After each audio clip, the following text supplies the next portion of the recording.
Hi, నేను మీ SNR. Big boss హౌస్లో 32వ రోజు ఏం జరిగిందో ఒకసారి చూద్దాం.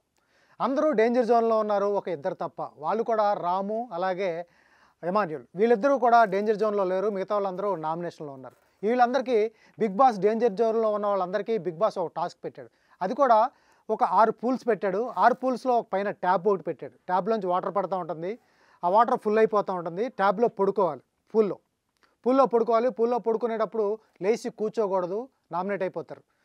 తలకాయ లేచి కూర్చుంటే నామినేట్ అయిపోతారు. మొత్తం పడుకుని తల మొత్తం ఒక్కటే పైకి లిఫ్ట్ చేయాలి. ఇది టాస్క్. ఇష్టం లేని సభ్యులు ఎవరైతే ఉన్నారో వాళ్ళకి సపరేట్, వాళ్ళ కంటెస్టెంట్స్ ఎవరైతే ఉన్నారో జోడీగా ఉన్నవాళ్ళు ట్యాబ్లోంచి వాటర్ పడిన, పూల్లోకి పడిన వాటర్ని బొక్కిడితో లిఫ్ట్ చేసి వేరే వాళ్ళ దాంట్లో పోసే అవకాశం కూడా ఉంటుంది. ఇది టాస్క్. ఈ టాస్క్లో ఒక్కొక్క సభ్యులు ఒక్కొక్కరికి హెల్ప్ చేయడం జరిగింది. ఈ సభ్యుల్లో ఫస్ట్ పోలైన వ్యక్తి సుమన్ శెట్టి. ఈ ఏదైతే ఉందో పూల్లో చేయి కానీ కాలు కానీ ఏది తాకూడదు. కాలు తాకిని అనేసి ఫ్లోరా, ఈ టాస్క్ సంచాలక ఉన్న ఫ్లోరా సుమన్ శెట్టి అన్నవి కాళ్ళు తాకిని, అందువల్ల ఫోల్ అని చెప్పింది. అక్కడ సుమన్ శెట్టి పెద్ద గొడవ వేసుకున్నాడు. నేను చూస్తే చాలా హైట్ తక్కువ ఉన్నాను, ఈ పూల్ వచ్చి సైజు వచ్చేటప్పటికి 6 అడుగులు ఉంది, నా కాళ్ళు ఎలా తగులుతాయి కనీసం అర్థం చేసుకోండి అంటూ కూడా గొడవ పెట్టుకోవడం జరిగింది. అయితే ఏదేమైనా శెట్టి అన్నా నేను చూశాను అన్నా అని వచ్చిరాని తెలుగుతో ఆవిడ చెప్పడం జరిగింది. ఫస్ట్ అయితే ఫౌల్ అయింది సుమన్ శెట్టి, ఫౌల్ అయిపోయాడు. తర్వాత మిగతా వాళ్ళు రీతు కానీ తర్వాత వీళ్ళంతా ఫాలో అవుతూ వచ్చారు. తర్వాత ఫైనల్గా వచ్చేటప్పటికి బిగ్ బాస్ ఎవరు ఎక్కువసేపు ఉన్నారు, అలాగే ఎవరు పూల్లో వాటర్ తక్కువగా ఉన్నాయంటే తనూజ దాంట్లో పూల్లో తక్కువగా వాటర్ ఉన్నాయి కాబట్టి ఆవిడ సేఫ్ జోన్లో ఉందంటూ కూడా బిగ్ బాస్ అనౌన్స్ చేయడం కూడా జరిగింది. ఇక తనూజ సేఫ్ అయిపోయింది కాబట్టి ఈ వారం ఎలిమినేషన్లో సేఫ్ అయింది. అంటే ఈ వారం ఎలిమినేషన్లో లేని సభ్యులు వచ్చేటప్పటికి రాము, అలాగే ఎమాన్యుల్, తనూజ, వీళ్ళు ముగ్గురు ఎలిమినేషన్లో లేరు.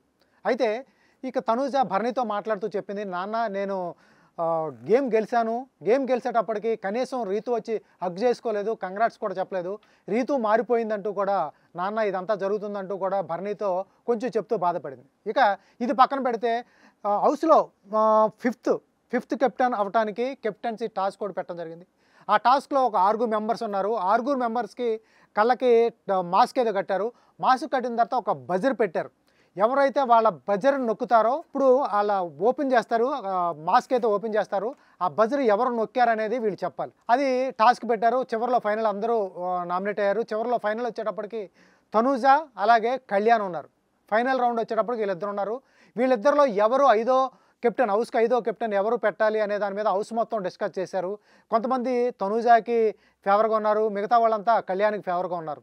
అయితే భరణిని నాన్న అంటున్న తనూజాని కూడా భరణి సపోర్ట్ చేయలేదు, కళ్యాణ్కే సపోర్ట్ చేయడం జరిగింది.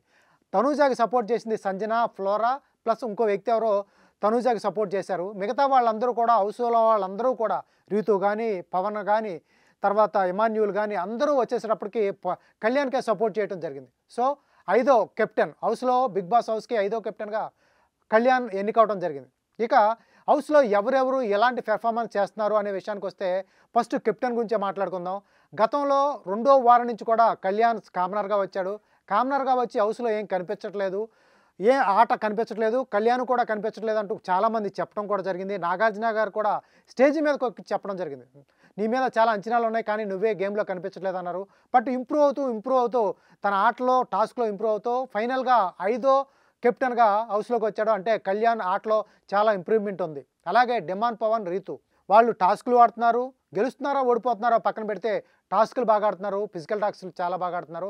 అలాగే చిన్న లవ్ ట్రాక్ అయితే నడుస్తుంది. లవ్ ట్రాక్ నడిచినా కూడా అది బాగానే ఉంది తప్ప, హెల్దీగానే ఉంది తప్ప ఎటువంటి డిస్టర్బెన్స్ లేదు. వాళ్ళిద్దరూ అలాగే ఆడుతున్నారు. కాకపోతే వాళ్ళు ఈ ఫ్లోర్లో వెళ్తే ఒక 5 నుంచి 10 వారాలు ఉండే అవకాశం ఉంది.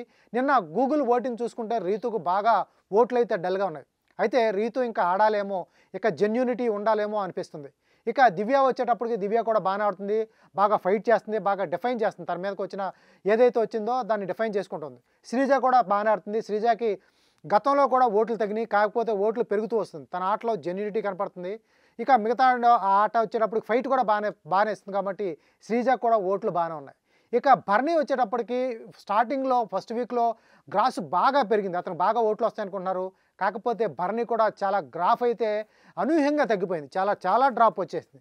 భరణి కూడా బాగా ఆడాలి, ఎందుకంటే నాగార్జున గారు స్టేజ్ మీదకి వచ్చి చెప్పడం జరిగింది, రేలంగమయ్యేలాగా ఆడుతున్నావు, మంచితనాన్ని కప్పిపుచ్చుకొని ఎక్కడో మాస్క్ వేసుకొని ఆడతాం, ఆ మాస్క్ తీసేయాలంటూ నాగార్జున గారు చెప్పారు. అక్కడి నుంచి కూడా భరణి గ్రాఫ్ తగ్గుకుంటూ వస్తుంది, ఎమాన్యుల్ గ్రాఫ్ పెరుగుకుంటూ వస్తుంది.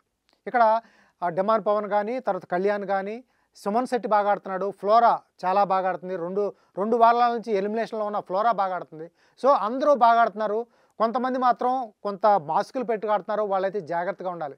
ఈ వారం వచ్చేటప్పటికి రీతు డేంజర్లో ఉంది, అలాగే దివ్య డేంజర్లో ఉంది, శ్రీజ డేంజర్లో ఉంది. వీళ్ళు ఆటను ఇంప్రూవ్ చేసుకోకపోతే బయటికి వెళ్ళే అవకాశాలు చాలా ఎక్కువగా ఉన్నాయి. పైగా ఈ వారం అంటే శనివారం వచ్చేటప్పటికి 6 బిగ్ బాస్ హౌస్లోకి వస్తున్నారు. వచ్చిన తర్వాత గేమ్ ఆడే పరిస్థితి కానీ అన్నీ మారిపోయే అవకాశాలు ఎక్కువగా ఉన్నాయి. అందులో 3-4 సెలబ్రిటీలు వస్తున్నారు.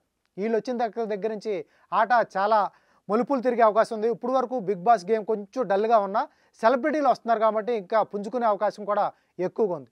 ఇది 32వ రోజు బిగ్ బాస్ మీద నేను ఇచ్చే రివ్యూ. మీకు హౌస్లో ఎవరు నచ్చారు, ఎవరు ఆట బాగుంది అనేది కింద కామెంట్ బాక్స్లో పించే.